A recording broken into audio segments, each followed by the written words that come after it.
जय हिंद साथियों, अगर अभी तक आपने हमारे चैनल सोच से जंग को सब्सक्राइब नहीं किया है तो सब्सक्राइब जरूर करें और बेल आइकन दबाना ना भूलें ताकि हर लेटेस्ट धमाकेदार खबरों की अपडेट आप तक पहुंचाई जा सके।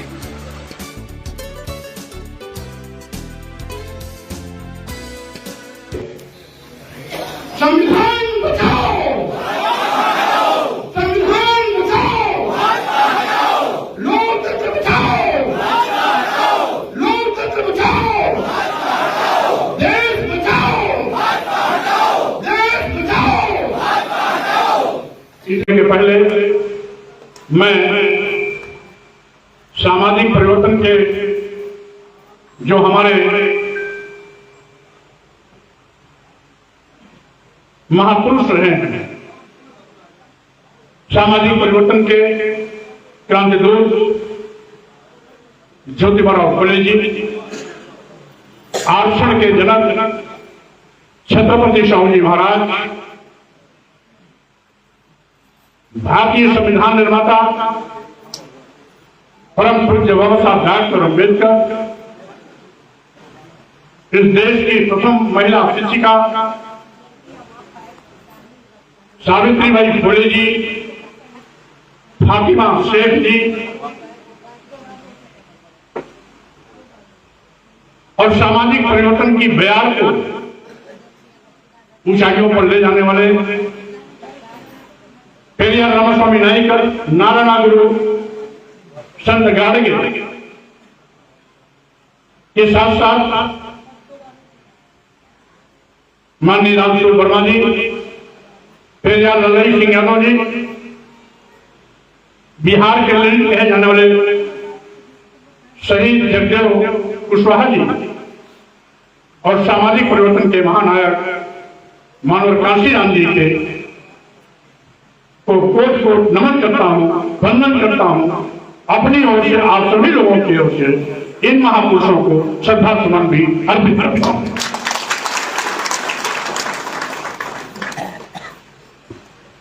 साथियों, आप जानते हैं कि आज पूरे देश में यथास्थितिवादी ताकतें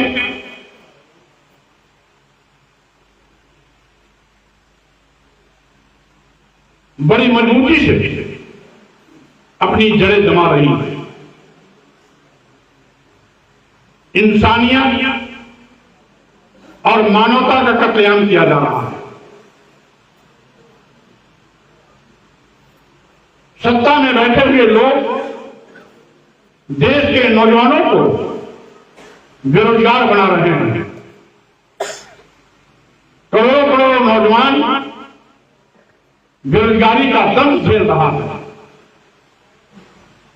करोड़ों करोड़ों नौजवानों के सामने आज उसके नौकरी और रोटी का खतरा दिखाई पड़ रहा है। सरकारी नौकरियां गायब होती जा रही हैं। महंगाई से आम जनता की कमर टूट रही है। छोटे और मध्यम व्यापारियों ने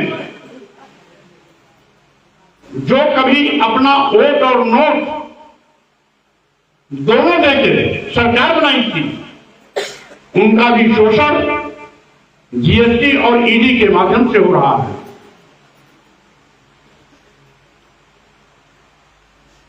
छोटे शहरों में, जिला मुख्यालयों पर, तहसीलों में, विकास खंडों में, ग्रामीण क्षेत्रों में जो लघु और मध्यम श्रेणी के व्यापारी हैं, उनका शोषण पहले जीएसटी के माध्यम से हुआ और अब जीएसटी से संबंधित सारे मामले ईडी को सौंपकर ग्रामीण क्षेत्र के व्यापारियों की भी कमर तोड़ने की तैयारी हो चुकी है।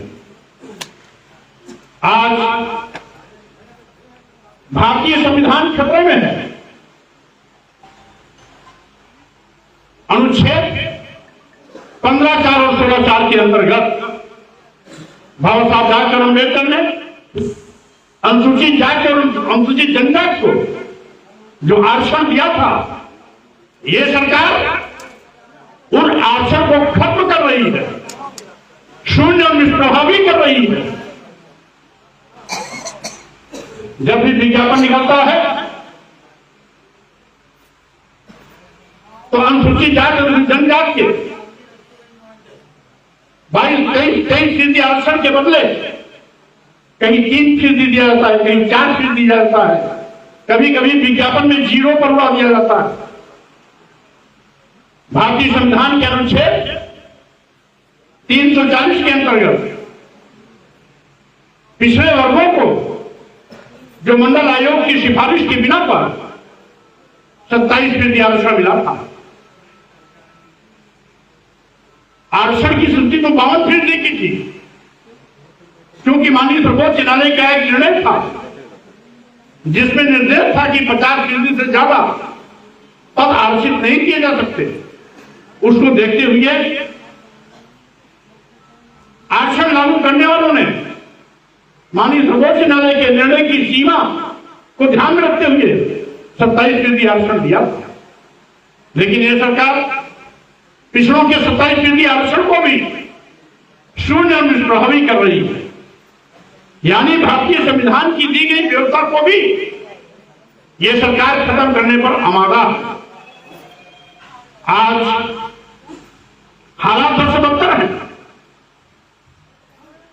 लोकतंत्र को कुचला जा रहा है, लोकतांत्रिक मूल्यों की हत्या हो रही है।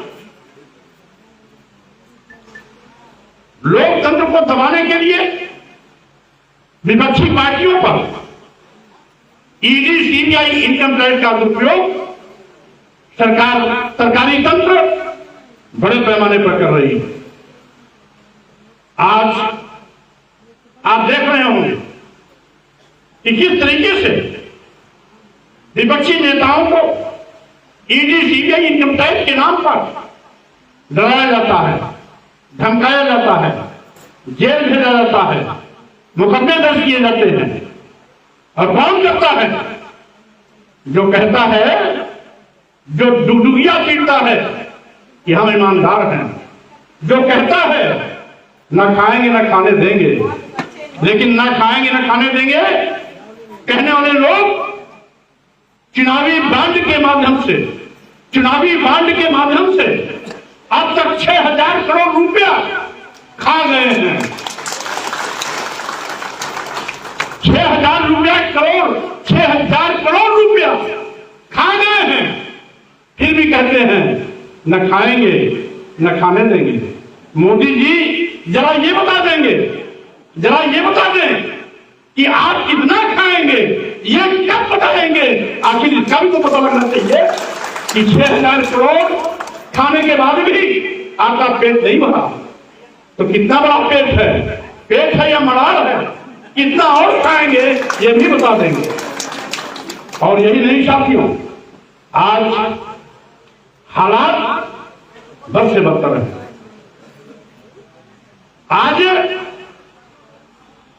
मीडिया जो लोकतंत्र का चौथा स्तंभ है, जिस मीडिया पर हम सभी देशवासियों को फख्र था, इस लोकतांत्रिक व्यवस्था को चुस्त दुरुस्त बनाए रखने के लिए मीडिया पारदर्शी तरीके से खबर को निष्पक्ष रूप से देश के सामने परोसता है।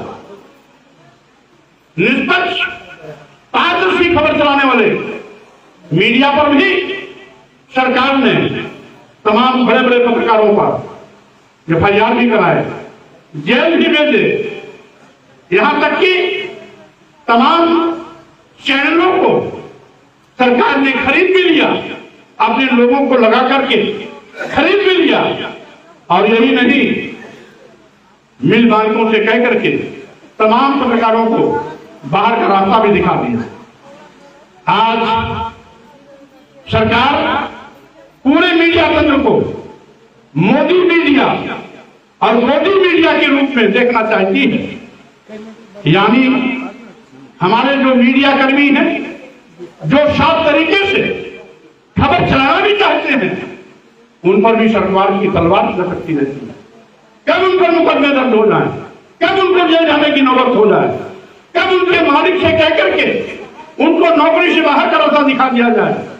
आज पत्रकारों में भी बड़ा भय पैदा किया गया है। यही नहीं, ये सरकार देश भी बेचने का पाप कर रही है। आप जानते हैं हमारे पढ़े लिखे नौजवानों की जिम्मेदारी कि जो कहते हैं न खाएंगे न खाने देंगे, उन्होंने देश के सभी बंदरगाह बेच दिए, देश के सभी बंदरगाह बेच दिए, सभी एयरपोर्ट बेच दिया, एयर इंडिया भी दे दिया, सभी रेलवे स्टेशन बेच दिए, कई दर्जन ट्रेनें भी दे दिया, इसको अदानी और अंबानी को। यही नहीं, एलआईसी जैसी बड़ी संस्था भी बेच दिया, जिसमें लाखों लाख लोग काम करते हैं। आखिर ये देश क्यों बेचा जा रहा है? ये सरकारी उपक्रम, ये सरकारी विभाग, ये सरकारी संस्थान जिसमें नौजवानों को सरकारी नौकरियां मिलनी चाहिए, वो पूंजीपतियों के हाथों में जा रही है, वो निजी हाथों में बेच दिए जा रहे हैं। अगर निजी हाथों में चले जाएंगे तो आगे भी नौजवानों को इन विभागों में सरकारी नौकरियां नहीं मिलेंगी। धर्म के नाम पर, राम के नाम पर, प्राण प्रतिष्ठा के नाम पर, यह केवल इनका दिखावा और छलावा। ये राम के हितैषी नहीं है, ये तो राम के भी दुश्मन है, ये तो राम के भी सौदागर है। जो राम हजारों साल से इस देश में भगवान के रूप में पूजा जाता है, जो राम हजारों साल से इस देश में करोड़ों करोड़ों लोगों के पूजा का केंद्र है, उनका आराध्य है, करोड़ों लोग भगवान के रूप में पूजते हैं। ये तो इतने बड़े कलाकार जादूगर हैं कि भगवान का भी सौदा कर लेते हैं, भगवान की भी प्राण प्रतिष्ठा कर रहे हैं। वो भगवान जो सबको जीवन देता है, वो भगवान जिसकी कृपा से सब जिंदा रहते हैं, वो भगवान जब सबको जीवन देता है, ये छलिए लोग उन भगवान को प्राण प्रतिष्ठा कर रहे हैं। सबको प्राण देने वाला भगवान राम, मोदी जी भगवान राम की प्राण प्रतिष्ठा कर रहे हैं। इससे बड़ा धोखा क्या हो सकता है?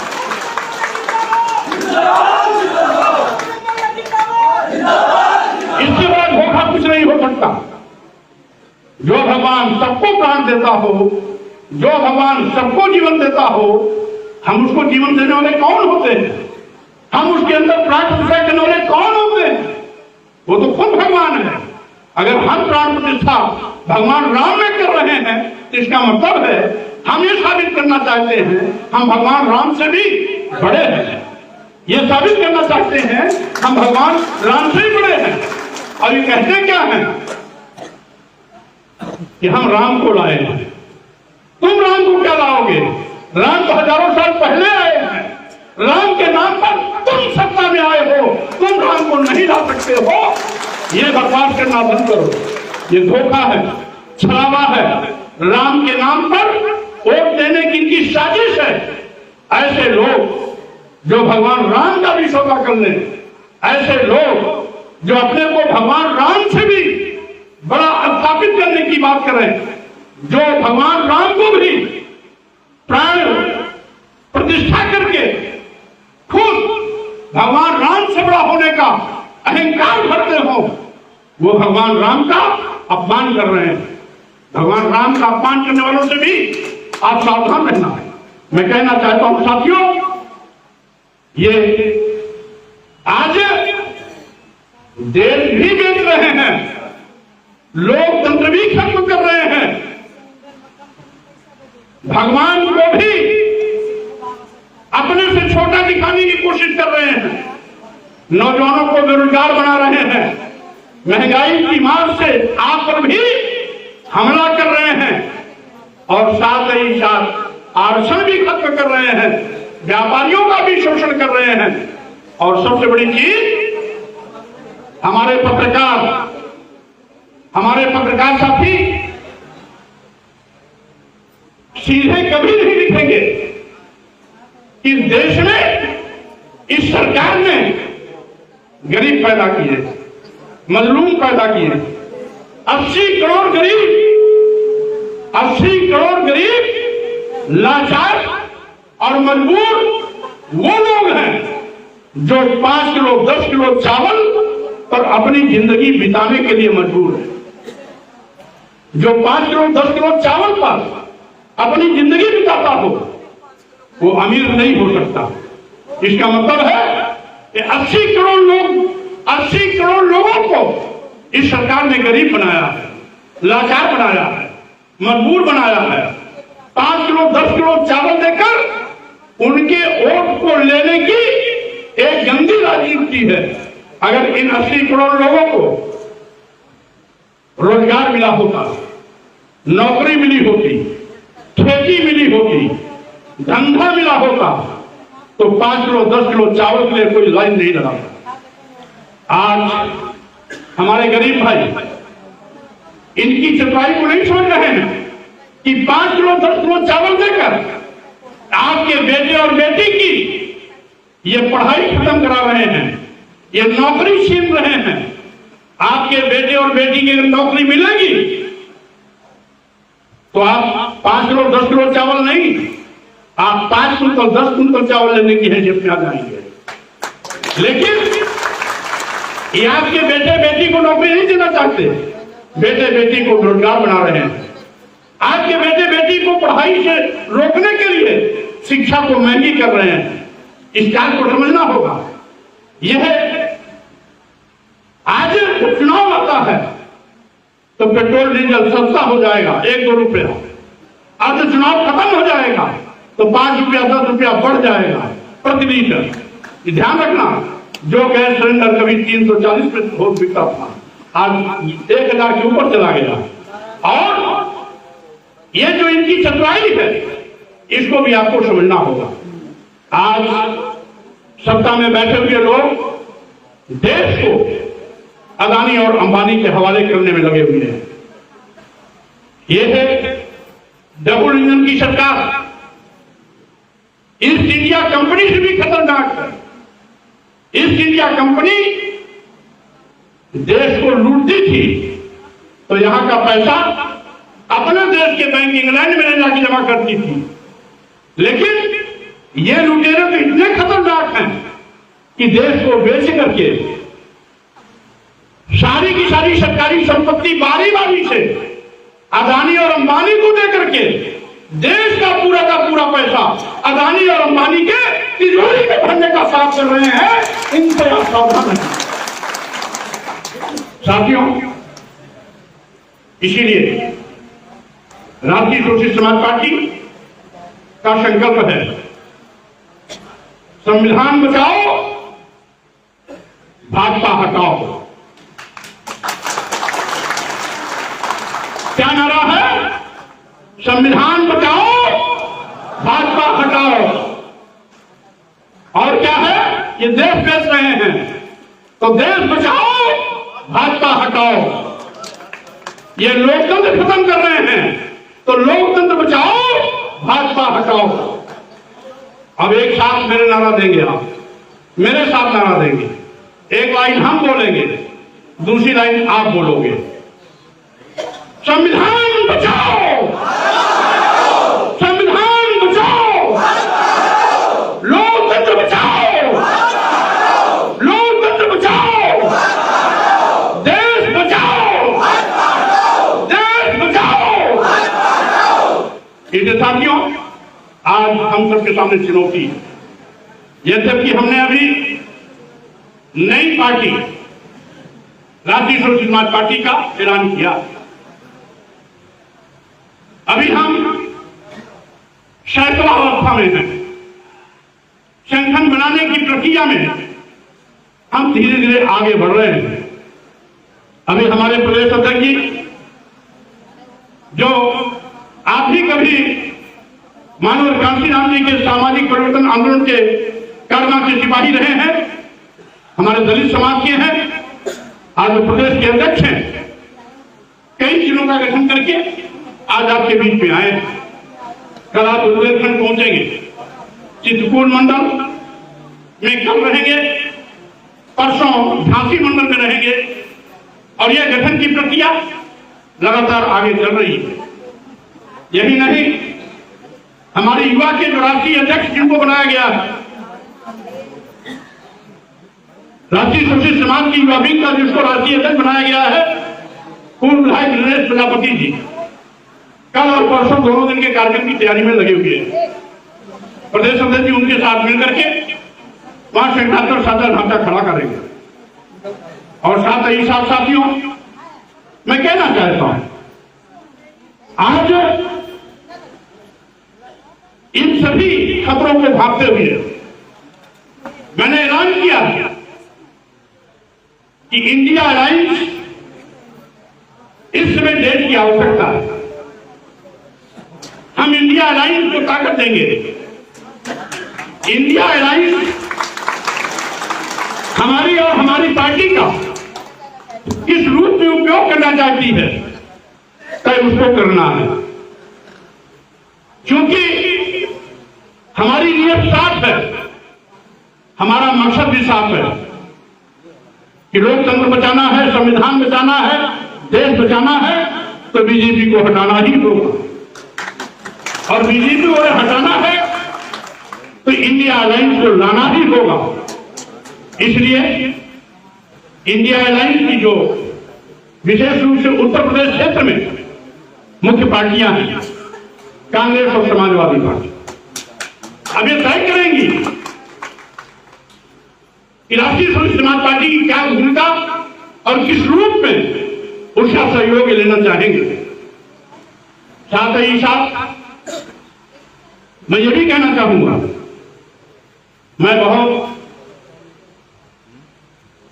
कमजोर नहीं हूं, क्योंकि पार्टी भले नहीं हो, लेकिन जिसके पास करोड़ों की संख्या में पूरे प्रदेश और देश में कार्यकर्ताओं का हजूम है, वो कभी कमजोर नहीं हो सकता।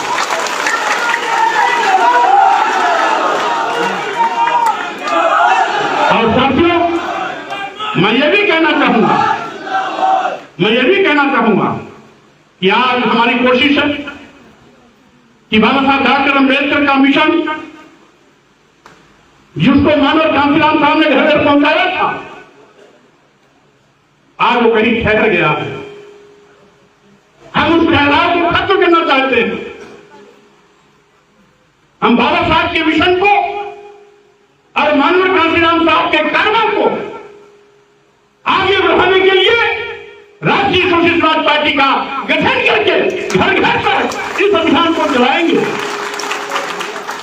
आज हमारी चाहत है कि देश में हमारे संतों, गुरुओं, महापुरुषों ने, हमारे संतों की भी एक कड़ी थी जो इस परिवर्तन की लड़ाई में सक्रिय भूमिका निभाए हैं।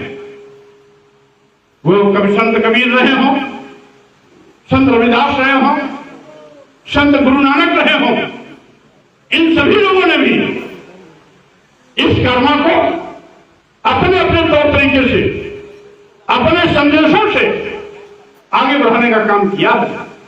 मेरी मान्यता है कि जात पात, छुआछूत, ऊंच नीच, भेदभाव, गैर बराबरी इस देश में एक ऐसा सामाजिक कैंसर है जो समाज को नित्य प्रति कमजोर कर रहा है। आज जात पात, छुआछूत, ऊंच नीच के नाम पर आज भी आदिवासियों के सिर पर खड़े होकर कुछ लोग पेशाब करना अपनी शान समझते हैं, कुछ लोग दलितों के शरीर में मलमूत्र का लेप करना अपनी शान समझते हैं, कुछ लोग इस देश की राष्ट्रपति द्रौपदी मुर्मू जी को भी मंदिर में जाने से रोककर अपनी शान समझते हैं, क्योंकि वह आदिवासी महिला है। आदिवासी समाज की महिला होने के नाते आज भी यथार्थवादी ताकतें राष्ट्रपति तक को भी मंदिर में जाने से रोक देते हैं। यही नहीं, इसके पहले जो राष्ट्रपति जी थे महामहिम रामनाथ कोविंद जी, उनको भी राजस्थान में ब्रह्मा के मंदिर में जाने से रोक दिया गया था, क्योंकि दलित समाज के। क्या विडंबना है। यह देश आजादी का अमृत महोत्सव एक और मना रहा है, 75वीं वर्षगांठ मना रहा है, और दूसरी ओर आज भी जात पात का नंगा नाच खेला जा रहा है। इसी उत्तर प्रदेश में अखिलेश यादव जी जब मुख्यमंत्री थे तो इन्हीं भाजपा के लोगों ने उस मुख्यमंत्री आवास कालिदास मार्ग को पहले गोमूत्र से धोया था, उसके बाद गंगा जल से धोया था।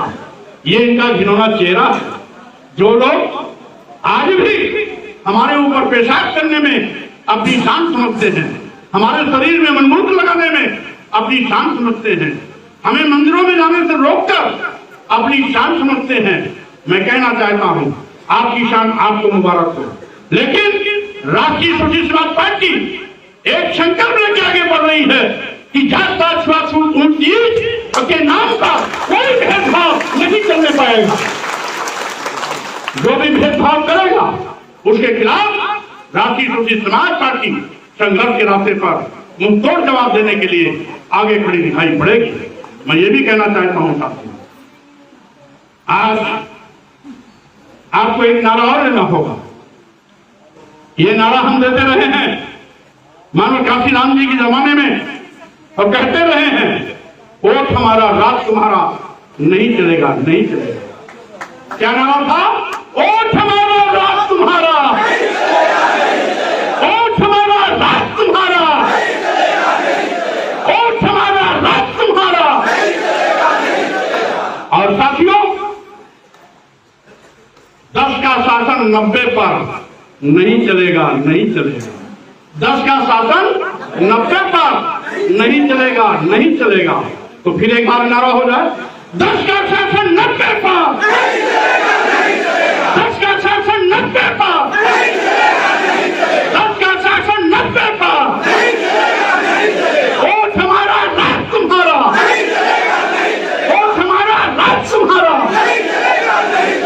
इसलिए साथियों, इस मूल मंत्र के साथ आप जाइएगा।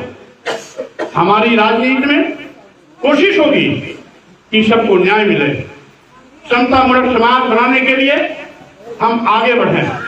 सामूहिक रूप से हम अपने महापुरुषों के उस विचारधारा को, उस विचारधारा में समाज बनाएं, राष्ट्र का निर्माण कराएं। भारतीय संविधान की मंशा के अनुरूप जात पात, छुआछूत, ऊंच नीच भेदभाव को खत्म करें, गैर बराबरी को हम समाज से मिटाएं, समता का भाव लाएं, मानव मानव एक समान की विचारधारा पर समाज का निर्माण करें।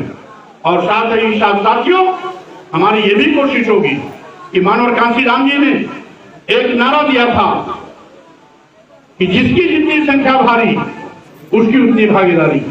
इस फार्मूले के मुताबिक हम राजनीति में भी सबकी समानुपातिक हिस्सेदारी को सुनिश्चित करेंगे, बिना भेदभाव के।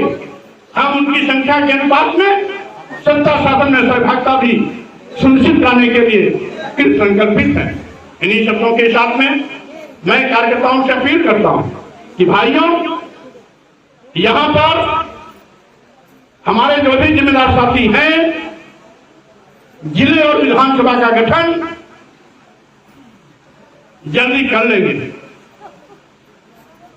क्योंकि जो भी यहां इंडिया लाइन में चुनाव लड़ेगा, यानी जिसके भी नाम की घोषणा हो सकती है, वो कोई भी हो सकता है, उसको जिताने के लिए आपको अभी से संकल्पित होके काम करना होगा। कैंडिडेट कौन है ये इंडिया अलायंस के लोग तय करेंगे, लेकिन जो भी चेहरा होगा उसको जिताने की जिम्मेदारी हम सबकी होगी, सामूहिक रूप से होगी। इस संकल्प के साथ जाएंगे। इन्हीं शब्दों के साथ में मैं अपने आयोजक साथियों से भी कहना चाहूंगा, आज जब गठन करेंगे तो मानवर काशीराम जी के फार्मूले को नहीं भूलेंगे। संगठन में भी सबका समावेश होगा। हमारे प्रदेश अध्यक्ष लहरी जी ने फार्मूला इंगित कर दिया है। इसलिए हम राष्ट्रीय सूची समाज पार्टी के गठन की प्रक्रिया बाबा साहब डॉक्टर अम्बेडकर और मानवर काशीराम जी के मूल विचारों पर चलते हुए करने का संकल्प लेके आज जाएंगे। हम अपेक्षा करेंगे कि हमारे स्थानीय स्तर पर जो जिम्मेदार साथी हैं विधानसभा वार बैठक करके विधानसभाओं की कमेटी अलग बनाएंगे, जिले पर बैठक करके जिले की कमेटी अलग बनाएंगे और इसके लिए हमारे विशेष रूप से वो जिम्मेदार साथी होंगे जिन लोगों ने आज के कार्यक्रम को ऑर्गेनाइज किया है। यह संगठन बनाने की प्रक्रिया में भी आगे रहेंगे और सबको लेकर के संगठन बना करके प्रदेश मुख्यालय पर संगठन की सूची जरूर जल्दी भेज देंगे। इन्हीं शब्दों के साथ में आज राष्ट्रीय शोषित समाज के कार्यकर्ताओं की पहली बैठक में उमड़ा हुआ कार्यकर्ताओं का यह जनसैलाब परिवर्तन का प्रतीक दिखाई पड़ रहा है।